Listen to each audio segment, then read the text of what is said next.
Hi, I'm Ruban Selvanayagam from Property Solvers. For over the last 2 decades, we've bought, sold, and structured transactions across thousands of properties. We've operated as direct cash buyers, auction specialists, and advisors to sellers in all kinds of circumstances. And through that experience, one pattern has become very clear.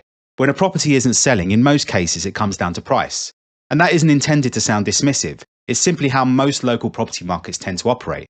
But at the same time, it's also easy to understand why pricing can be a sensitive topic. For many, a home is the largest asset they own. Beyond the deposit, stamp duty and purchase costs, it represents years of mortgage payments, upgrades, maintenance and financial commitment. Wanting to achieve the strongest possible outcome is entirely understandable, and it's natural to have a certain view of what a property should achieve when it goes up for sale. But ultimately, the market responds to current demand, what else is available, and how buyers assess risk at that moment in time. Let's dive in. When a property comes to market, it goes straight into competition. Buyers aren't thinking about what you paid for it or what you've spent on it over the years. They're looking at it alongside everything else available in that price range. They filter by budget, compare size and layout, look closely at condition, energy performance, the garden if there is one, and of course weigh up the location. They'll then run the numbers on today's mortgage rates and mentally factor in the cost of any work that might be needed. All of that determines whether it feels worth the money you've got it advertised for.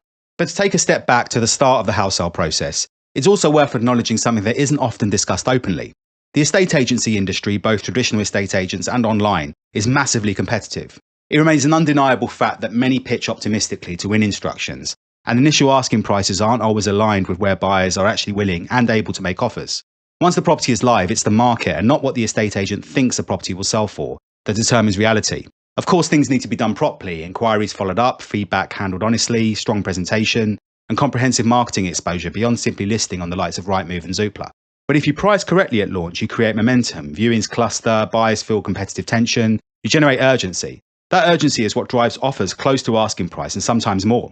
If you price above where the market sees value, the response is very different.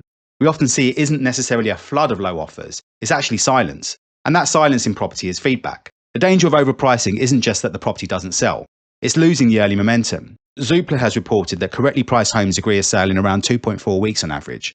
That tells you something important. Serious demand shows up quickly, and if the price isn't aligned from the outset, that momentum is difficult to regain. Once that window passes, the listing begins to age. Buyers start to assume that there must be a reason that it hasn't sold. Even if there isn't, the perception shifts.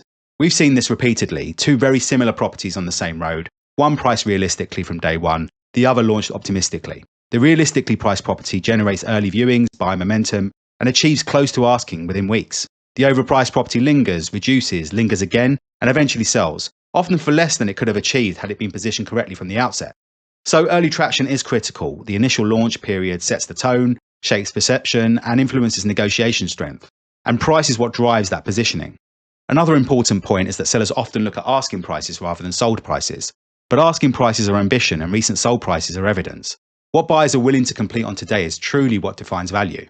The good news is that sold data is publicly available through HM Land Registry. Anyone can check what properties have actually transacted for in any given postcode.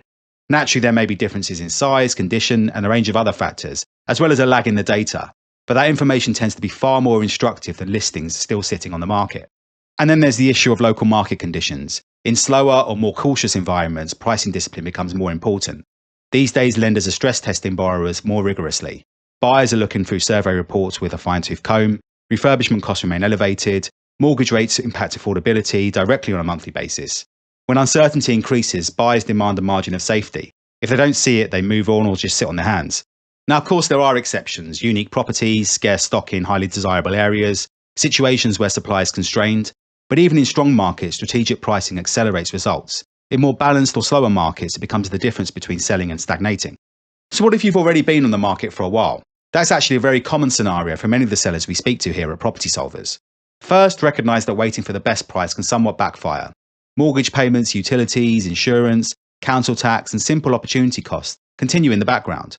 Time has a financial impact. Holding out for a higher figure only works if the market agrees with that figure. When we advise sellers in this position, the focus shifts to interpreting buyer behaviour rather than defending the asking price. If viewings are low, although it's worth checking that the estate agents are doing their job properly, it's probably time to think about an appropriate reduction. If viewings are steady but offers are consistently below asking, that's still feedback. The market is signalling where the property is sitting. And if this is happening, you're probably not that far off from getting a serious offer, but you may need to lower your expectations slightly. I also want to stress that this isn't about slashing the price for the sake of it.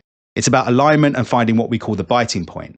The right number is the one that brings demand and supply together efficiently, within the time frame that matters to you. The open market has and always will be the best way to optimize the price you get for your property.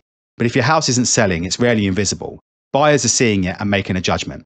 So if what I've said has somewhat resonated, I've been freeing up some of my time every week to jump on free and no obligation consultation calls, where I look into your house sale situation specifically and offer some unbiased feedback on how to get the best possible outcome. Should you also require it, I can also run off one of our local house market reports, tailored to your postcode, with a range of data that's not found in the public domain. You'll find the details in the description below.